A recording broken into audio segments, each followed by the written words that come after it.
there was a week there where I wasn't showing up or doing any self-care.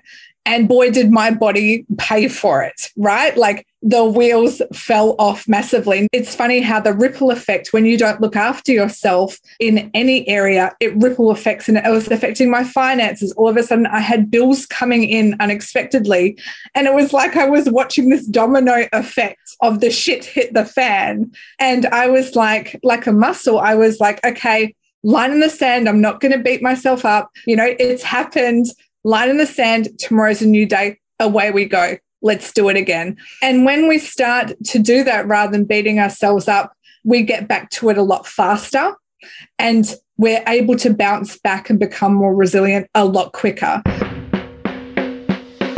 This is Leah Steele, aka The Wealth Witch, and this is my podcast. I'm here to activate you to remembrance of your divine birthright to be wealthy in all areas of your life. This podcast is for people ready to have controversial conversations about the financial control, manipulation, and tyranny that faces humanity today. I'm gonna live in freedom, freedom. I'm gonna live my destiny. I'm gonna live my freedom, freedom. I'm gonna live, the time is right now. The Wealth Witch. It's for the people who are ready to wake up, deconstruct their wealth programming, and free themselves from the financial slavery consciousness that serves the global financial agenda. I'm committed to realizing a new global wealth paradigm where economic freedom is the reality and where you get to design and live the life of your dreams. Now let's do the damn thing. Hey, and welcome to another episode of the Wealth Witch podcast. I am your host, Leah Steele, the Wealth Witch. And today I'm so excited because I am joined by my friend and fellow witch of Wall Street, Tracey Jewel. Tracey is the founder of an incredible self-care platform called Upself. She is an author. As I mentioned, she's a fellow witch of Wall Street. She produced an incredible book called Decoding the Wellness Mantra that I was honored to be a co-author of, and I'm sure we'll talk a little bit about that later. And some of you may know her from that little reality television show called Married at First Sight. So Tracey, welcome to the show. Haley, I'm so excited to be here on your podcast. I'm absolutely honored. Yeah, I'm so excited to have you here. I did yours earlier in the year. And so we've been trying to get you scheduled. So it's great to have you here. And I think it's perfect timing. Let's just dive in a little bit and talk about Decoding the Wellness Mantra, because we're getting ready to have a big launch of this in about a month, a little under a month. No, right around a month now, I guess. And probably almost exactly a month from when this podcast is actually going to be airing on the show. So tell me a little bit about what your inspiration was behind Decoding the Wellness Mantra. Yeah. And again, it's divine timing why it's coming out now, especially here in Australia. We've had some of the worst lockdowns, right? And it's just like been crazy, crazy times here. So it's divine timing that this book is needed. But the inspiration behind it is a lot of people are talking about this notion of raising your vibration or trying to live life on a higher frequency. And it's kind of like, what the heck does that actually mean? So the book, through 24 of us and all our different wellness modalities and perspectives, is decoding this language and what it actually means to not only raise your vibration, but live a high vibrational lifestyle every single day. And there's a lot of different ways you can do that. And it's all about finding the way that resonates with you, which is why it's called Decoding the Wellness Mantra. And it's so incredible because there's also an oracle deck that goes alongside it and a journal that goes alongside it. So I'll, of course, definitely be dropping all of my links and all my information where you can get copies of the book and the oracle deck and the journal in the show notes. I loved doing this book. I wrote a chapter called Mastering Your Spiritual Money Game, which was one of my first and very, very foundational wealth consciousness courses that I did. And that's what I based my chapter on. And I really loved writing the book. And so I think, if you're a follower of this show, you're definitely going to love the chapter in the book. And I'm joined in that book with some of my best friends. And almost all of the Witches of Wall Street were a part of that book as well. So it's definitely something that you're going to want to check out. And Tracey, you have another book coming out this year. Is that correct? Yeah. So the book we've done, Leah, Decoding the Wellness Mantra, as I said, is all about living that high vibrational, high frequency lifestyle in all aspects of your life. And Leah, you obviously covered the wealth aspect of that. This next book that we have coming out next year is The Art of Self-Care, which is looking at life from a wheel of self-care. So financial self-care, emotional self-care, spiritual self-care, practical self-care. Like, we forget how sometimes decluttering and organizing, your day-to-day life can really impact the relationship that you have with yourself. So it's kind of a different take on, again, this uncovering of what self-care actually is, because there's a lot of these words floating around, but no one really understands or deep dives into what they actually mean. Yeah, absolutely. So let's actually talk about that a little bit, because you have worked with me in my quantum wealth repatterning programs, Ouroboros and Phoenix. And you're actually now back for your second round of Ouroboros, which we're in the middle of right now, getting ready to head into the maternal line clear this weekend. So that's always good stuff. But I really want to talk about self-care from your perspective. And I'd love to talk about financial self-care. And before we hopped on the podcast, we were having a conversation and you were talking to me about how financial self-care is like the most overlooked form of self-care. So I would really love to hear you riff a little bit on that. Yeah. So when I was pregnant, I was kind of like burnt out. I wanted to build a business. I had a lot of clients. I'm like, how am I going to make time in my life for this new baby that I'm so excited to be having, as well as time for myself, as well as all the areas of my life I realized when pregnant, I needed to get my shit sorted, right? And one of those was my finances. And I'm like, I can't even make the time to have a weekly massage and like the fluffy stuff of self-care, which is also important. How am I going to have the time to look after my finances to make sure I can afford a baby, and not only just afford and like struggle through it, but actually thrive and not have to work as hard and work smarter? And I'm like, you know what? I have to make a commitment to myself. I have to show up and just commit to self-care daily practices.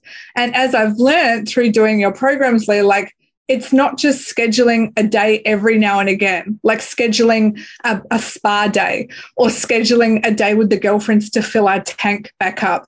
You need to find time, like the most important business meeting that you would never dream of canceling, to show up every day to do this work. And that's when self-care became non-negotiable for me, but also doing programs like Ouroboros and Phoenix, you commit to do the work. And it's not, as you know, it's very intensive, and you have to put in the effort and the energy to be able to reap the results. And let me tell you, the results have been phenomenal. But what I've learned about the stigmas of self-care, this isn't some fluffy, nice to have, if I have time left at the end of the week on a Sunday to do it, I'll do it. This is like, this should be the first thing on your to-do list when you wake up every day. So let's talk about the reality of that, right? Because you and I both are high energy, highly driven, I want to say high powered, but that actually sounds like quite, I mean, high powered from like energy, like energy powered, right? Not like we're so amazing. We are amazing though. But we are high energy, go-getters, driven, ambitious women. And, I am just as much at fault as I'm sure many of the listeners are right now of putting myself last. And, this is something that I teach. And I speak about it a little bit differently. This is the piece that I talk about, cultivating a conscious connection with the highest version of yourself and source, and being disciplined and dedicated and devotional to your personal practices. So we're talking about the same thing here. We're just using different language. I fall into slumps where I allow work or my to-do list to be more important than my daily devotion to my self-care practices. And to be completely honest, like I'm in one of those slumps right now where, and when I say that, I don't mean I'm doing nothing, but I'm not doing the things that I know that if I was doing would really be taking care of myself from a holistic perspective. So while like I'm in the middle of this 18-day meditation challenge, and so I'm committed to that and I'm doing that. And, I'm taking my morning time for reflection and my evening time for reflection, but I've really slacked off on my journaling. And it's just like, how do you experience this? And if you do, how do you bring yourself back into alignment? I will tell you that what you just said to me was so powerful. And I'm going to go back to doing something that I used to do. But when you just said, act as if it's the most important business meeting that you'll ever have. Like I used to schedule my time, right? It would be like journaling and whatever the other things were that were my non-negotiables for the week. They would literally be in my calendar, and I got away from doing that. And what you just said hit me so hard. And I'm like, shit, yes. Like I need to go back to being like, this is more important than any business meeting and any work activity I have all day long. So thank you for that. I'm definitely going back to that. But I would love to hear from you, because this is what you do. Like this is where you're an expert. So do you still fall off? When you do, how do you bring yourself back? Share that with us. Well, yeah, I mean, like, of course, I'm human, right? And I have a little baby. So, of course, I have challenges and times day to day where self-care is a lot harder to do and show up and do than other days. Like, for example, my son has recently been sick and we were in and out of hospital. So yeah, there was a week there where I wasn't showing up or doing any self-care. And boy, did my body pay for it, right? Like the wheels fell off massively, not just, helping my bub, but it's funny how the ripple effect when you don't look after yourself in any area, it ripple effects, and it was affecting my finances. All of a sudden I had bills coming in unexpectedly. And it was like I was watching this domino effect of the shit hit the fan. And I was like a muscle. I was like, okay, line in the sand. I'm not going to beat myself up. I know, Leah, you talk about giving yourself grace, right? Like beating myself up of not following my practices isn't going to serve anyone. I'm not going to do that. It's happened. Line in the sand, tomorrow's a new day, away we go. Let's do it again. And when we start to do that rather than beating ourselves up, we get back to it a lot faster, and we're able to bounce back and become more resilient a lot quicker. So it's easier to bring all the energy back together. So I still have the times where I fall off the wagon, but I'll tell you this, and it's amazing because my daughter just turned 12, right? She now has learnt through me, because regardless, every morning, regardless of Frankie waking up or my daughter, I take the time first and foremost, because you know what? By 3:00, it's never going to happen, your self-care time. You have to start your day. Even if waking up 30 minutes earlier, I value that 30 minutes more than sleep, because it has such a profound effect on my life. So yes, sometimes it's great to get extra sleep, but let me tell you, committing to that daily practice and showing up is more valuable than any amount of sleep you're going to get. And it's so funny because I noticed my daughter the other day spending some little quiet time on her own. And I'm like, Grace, what are you doing? And she's like, I'm having some self-care time, Mum. So like, she's like at the age now where she's like picking up on it and putting herself first and going off and having her little moment with her little journal and what she loves to do. And I'm like, oh my goodness, I have to say it was a beautiful moment when we can start to see the generational change that we can instill. Because you know what, Leah, I grew up with a mum that didn't prioritize self-care. She gave herself to the ground. She was a stay-at-home mum. I'm being adopted. It was like even more important to her to have children and to give and give and give. And she was always exhausted. And yes, she was there for us, but I never felt like we got the best version of her because she was just always so tired. And I grew up in that environment, and I just do not want that environment for my children. Yeah, 100%. Something that you were saying that I think is really important to sort of reinforce and circle back to is this idea of not beating ourselves up, because so often it's like, we feel like we've failed and we feel like we're falling back into old patterns and behaviors. And so then we beat ourselves up, and then we feel bad about ourselves. And so then we actually continue the bad behaviors or the behaviors that aren't serving our highest and best good. And it becomes this really ugly and vicious cycle. Whereas if we do what you just talked about, which is just give ourselves some grace, but also kick our own asses. Like when we realize that we have fallen off, that's the time for us to say, okay, enough is enough. We hold ourselves accountable. We take some self-responsibility. We look at it from a very objective point of view. For me, the thing that's super helpful is to go back and do an autopsy of how it happened, how I actually fell off from my practices. What was the first thing that happened that got me moving into, the justifications and the excuses for why I wasn't doing it. And then I say, okay, so now I know that when that thing happens again, the next time, I'm not buying into that excuse. I'm not buying into that judgment. And I'm actually going to push myself past that point of resistance and show up for myself. And so we get to choose each moment of every day whether or not we're going to show up for ourselves, and whether or not we're going to cultivate that conscious connection with our higher self and with source, and whether or not we are going to commit to self-care. It literally can be in this moment right now, today, that you can say, you as the listener can say, okay, enough is enough.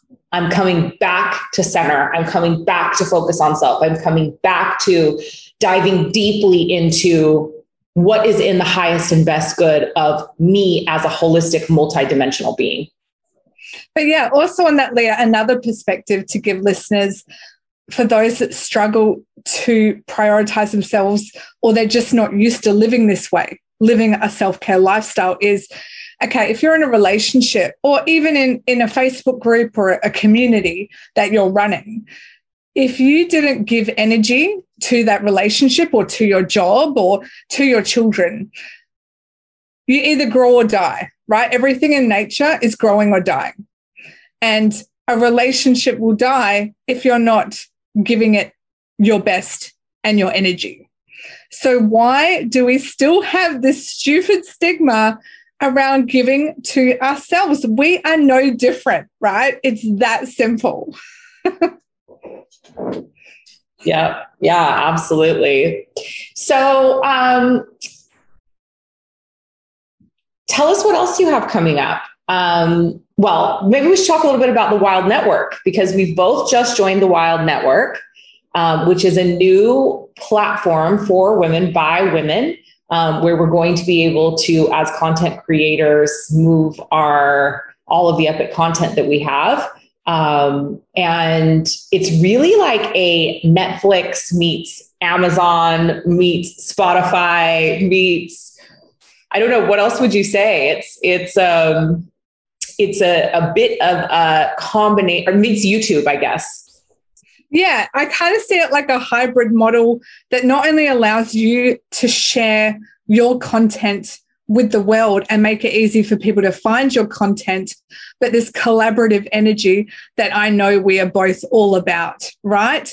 And what other kind of platform allows that? Because it's usually one or the other. You're either absorbing content or you're sending out content, where this allows you to do both. And so much more than that, right? Like it's elaborate that I'm still getting my head around about how amazing this network is and what we can do with it, and do it all together rather than being alone, creating something that for those business owners out there can be really tough sometimes. Yeah. And, I think the beauty of the Wild Network, the thing I'm so excited about is that what listeners and viewers are going to be incentivized for sharing content that they love. And so it's an opportunity to open up additional streams of revenue, which is something that, both you and I know are really passionate about. And there's opportunity for affiliate sales and reimbursements through that as well. So it's really exciting, and we'll definitely put some more information on the Wild Network in the show notes, particularly if you're a content creator and you've been looking to diversify platforms or been looking to open up an additional stream of revenue in your business. But on that, Tracey, you're the queen of JV partnerships and affiliate marketing. So I want to talk to you because I'm constantly seeing you do a really beautiful job of selling products and backing products that you are soul aligned to. So can you talk a little bit about that part of your life and how you choose maybe the products that you become aligned with, and how has that changed your life financially, becoming involved with those products? Yeah, I mean, working with others, especially working with other women, is one of my biggest values in life. And I think that has come actually, I think everything comes from a trauma or a perceived weakness that we have, and then we try and overcompensate from that. So being adopted, I always felt like, the outsider, and I always wanted to include everyone because of that, because I felt like the odd one out. So throughout my whole life, I've always wanted to reach out and make sure everyone feels included. And I really think everything's energy, right? And I think when I reach out to collaborate with a brand or a product or a person, they can really feel that that's my intention, that I want to build a win-win inclusive partnership. And one of my pet peeves is going to a networking event where everyone just, shoves in a business card with no energy behind it. And it's not that collaboration where everything I do is about collaboration. I have a platform. I love to share other small businesses and things that align with what I believe in my values. And in return, I get to grow my business too on what I do on their platforms. And I truly don't believe in competition. I think, and I know Marie Forleo does a lot of this work, everyone has that uniqueness. And even though we're all wellness modalities, we're all in the self-help kind of genre and game, but we all have something different to share. And as soon as we realize that together we can achieve so much more, and we're actually not taking away from each other, and we hold that space, everything changes. Yeah, absolutely. I mean, but this is classic scarcity and lack mentality, right? So, we don't want to share the pie because we think it means that our piece of the pie is going to get smaller, when the truth of the matter is that when we come together and when we collaborate, we don't give away our piece of the pie. We actually make the pie bigger. And as a result, our piece gets bigger. So, yeah, I mean, I think that there's a lot of scarcity and lack mentality happening on this planet right now. And unfortunately, as women, we are, huge perpetuators of that lack and scarcity mentality because we don't trust each other, and we don't collaborate, and we're afraid to lose our clients or our communities to other women, when the reality is, and, I know I've seen this over the years, the more I collaborate, the more I join together, the more I support what other women are doing, the more incredible women come into my community, the more my business is supported, the more women from my community go into these other women's communities, the more their businesses are supported. And when you approach it from that place and that position of there's always more than enough, instead of there's never enough, that's when you see the real magic begin to happen. So anytime I enter into a partnership with another woman, I'm like, oh, there's always more than enough for both of us. And when we come together, we actually expand both of our reach, which means we're making the pie bigger, and we're making our individual pieces of the pie bigger, not smaller. Yes, absolutely. And what's really interesting and fascinating about that is the people out there that isn't aligned with that, they slowly kind of just get out of your bandwidth. So it's like I always hold that space, and something I certainly learned the first time I did Ouroboros is what you do this program of exercise of what are you energetically available for and what are you not? And when I hold that higher intention of bringing in women with the same mindset and intention as me, the others that are out to get something or just feels icky, they're just not in my orbit anymore. And it's so amazing to me. I don't even have to worry about it. They're just not there. And if they were there, something happens in my community that slowly they just kind of, because it's not a fit anymore or a match, something happens where they exit anyway. And I'm not afraid of that anymore like I used to be, because I used to think, oh, I have to hold on to every client and I have to hold on to everything. And, oh, no, like I need to replace that money, right? Like I've gone through that stuff. And I realized that actually the opposite is true. By letting that energy go, I now have more energy for the right fit and the right collaboration and the right partnership. And I actually am grateful and give a blessing to that person walking away. I actually say thank you, like genuinely, thank you. Yeah, so completely. And I know that you've had some scenarios and situations that have happened in the last year where, you know, that people that are no longer in alignment, they weed themselves out. And that's okay. Because it does open up our bandwidth, and it does open up, and it really, what it does is open up energetic space for more really truly aligned people to come into our fields, which is beautiful, I think. So this podcast is now on a network called Bad Boys Media. And I was actually introduced to Shane Bryan by you, because your podcast, the Upself podcast. Now, are you on Extraordinary Media now, or are you on Bad Boys? I'm on Extraordinary Media now, which I think is such a great fit, right? Yeah. So Shane has two networks. He has Extraordinary Media, and then he has Bad Boys Media. And I was originally going to be on Extraordinary Media, but we decided, because this show is usually quite confrontational, that I would stay over on the Bad Boys Media network. But we are underneath the same podcast umbrella. And Tracey has an incredible podcast called the Upself podcast. That's doing amazingly well in Australia and worldwide at this point. So definitely check out her podcast. She interviews lots of really interesting people, and you're releasing weekly, right, Tracey, at this point? Self-Care Sundays. Self-Care Sundays. So definitely go check that out. What other collaborations do we have? Let's talk a little bit about Witches of Wall Street. Yeah, I was so excited when, you know, Witches of Wall Street kind of came to be, because everything we've been talking about, this collaborative energy and being enough, I think we're really breaking through. It's not even a glass ceiling. I've been talking a lot lately about like the maternal wall as well. I feel like we're just breaking down a lot of stigmas and barriers about what is possible, not just individually, but collectively, by leading the charge together, even though we all have our own unique stuff going on. Like we all have 1,000,001 different businesses and different things that we do.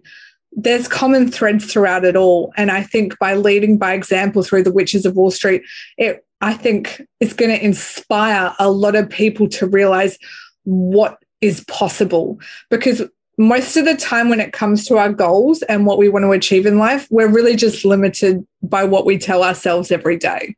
Like I come across so many women all the time that are even too scared to write their goals down in their own private journal or in the notes section of their phone, let alone tell anyone else about them.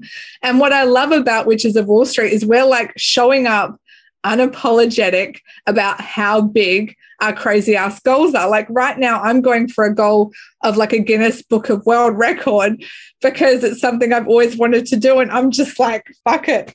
You know, what is one of the craziest things I can do for 2022? Let's break a Guinness Book of World Record.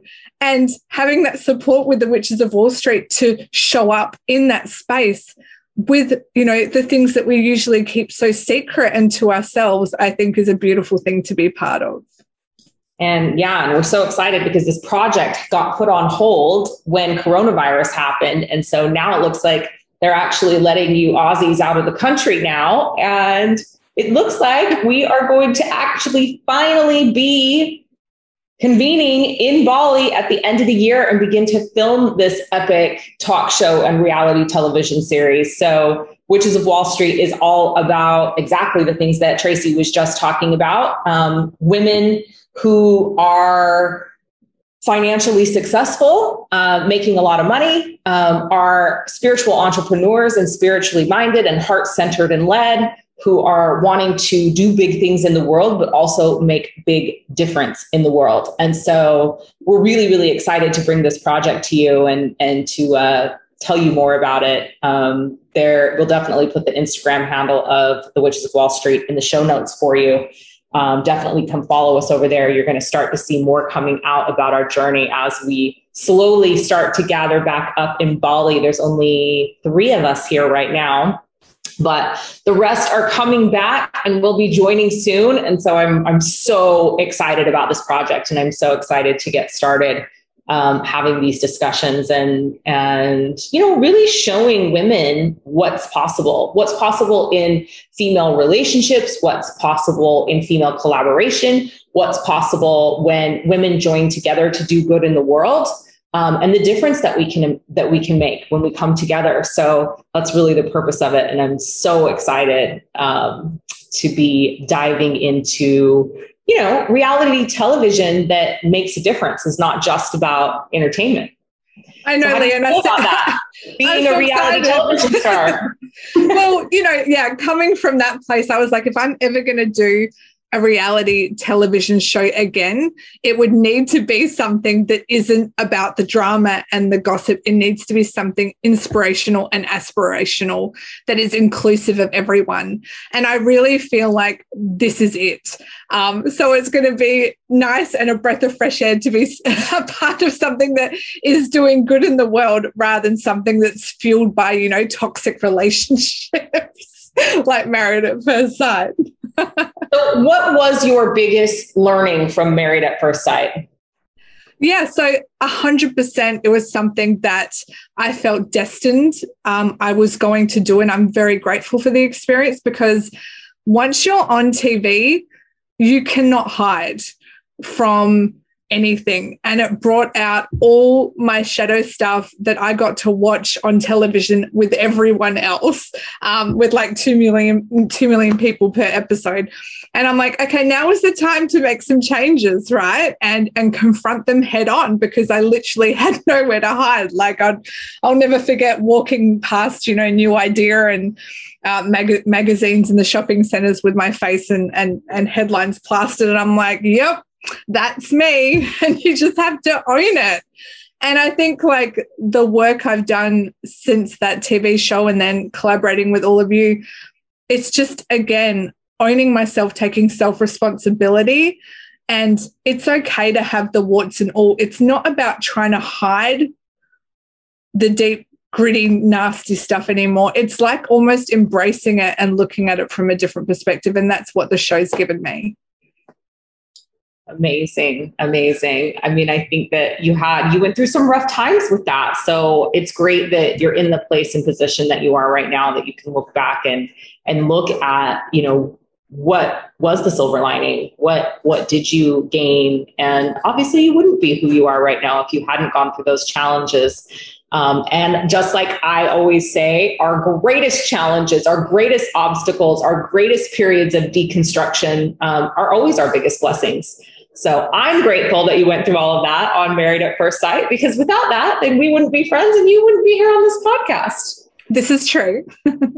So tell us a little bit about this My Best Self-Care Year that you're starting in January. And you're definitely going to want to go follow Tracey on all the social medias, and we'll put all of her contacts in the show notes. But tell us about My Best Self-Care Year, because you just recently shared this with me. And I was like, wow, how awesome. Like, what an incredible challenge. Yeah. So while I was pregnant and going through some pretty heavy stuff, with workplace toxicity and things I didn't want to be aligned with anymore, I decided to do my own self-care year. And I committed every day. I made a promise to myself to show up every day. And I just printed a random Google self-care checklist of the internet of like 2,000 different self-care ideas. And I randomly selected one every day and I did it no matter what. And I journaled about it. So every day I did something different. And these were things like write a letter to your future self in 10 years' time. Have a hot cup of tea and 10 minutes. Do some breath work. They were so varied. They were all over, simplify your life, declutter your wardrobe, cook a meal you've never tried before. It was a huge varying range, and some were really, really hard and some were enjoyable, and I loved doing them and continue to do them. But what I found is the way to build the self-care muscle is to show up every day and make it a daily practice, as you know, Leah, with everything that you do with your journaling and your work. So that's why I made this a best self-care year, a 365-day challenge that's free for anyone to join, where we can do this together. And you'll have a whole team of self-care coaches to be able to support you through this journey. We've got planners, we've got checklists, we've got ideas, so you can either build your own self-care planner or you can use one of ours. It's completely up to you. But the whole point is we're here to keep you accountable to showing up every day for yourself. I can't wait. I'm so excited. Amazing. So this is beginning January 1st, 2022? Yep, January 1st. It's the only New Year's resolution that I think anyone should be making and sticking to. Amazing. Well, we will, everyone should definitely go follow you so that they can stay up to the minute on that self-care challenge. I'm sure that my listeners will be hearing more from you as the year progresses, because I know that we'll be doing some Witches of Wall Street shows here on the Wealth Witch podcast as well. But yeah, I'm super grateful that you came on the show. Always love seeing you, always love talking with you and hearing you riff on self-care. And it's just such an important part of our ascension process and our living our best lives and our creating our heaven on earth experience. And so, it's something I think that, in that term sort of self-care, I think it gets a bad rap because it did become this sort of buzzword for a while. And I think a lot of people, stop taking it seriously and stop really taking how important it is to put yourself and the care of you as a holistic being first. So I'm glad that you're doing that work in the world, and I'm super excited for your upcoming book and for your challenge next year. And most importantly, to see you in Bali at the end of the year. Yes, I can't wait. Thank you so much, Leah. Yeah. So again, we will share all of the information that we've talked about in the show notes, but specifically, definitely check out Decoding the Wellness Mantra, which is the book that Tracey and I co-authored together, and the journal and the oracle cards. Like, it's a beautiful, beautiful set. And I know you will get so much inspiration for your spiritual and self-care journey in that book. So definitely check that out in the show notes below.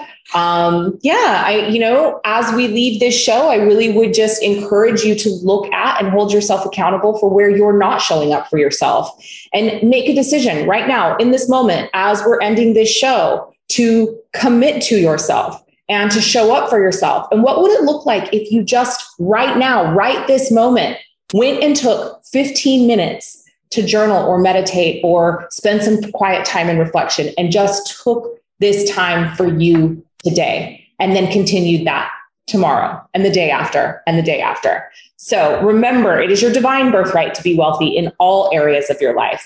And you are so worthy and you are so deserving. That's a wrap. I hope you enjoyed the show. Make sure to connect with me on social media and reach out. I love hearing from you. And if you want more of me, real, raw, and uncensored, make sure to join the Wealth Witch Telegram channel. It's my free channel where I share all of my random daily musings, as well as the information that I feel like is important and pertinent to my community. We've put a link to the Telegram channel in the show notes, so make sure to come join us over there if that intrigues you. Remember, wealth is a mindset, and you are the most powerful creator in your reality. Until next time, this is the Wealth Witch signing off.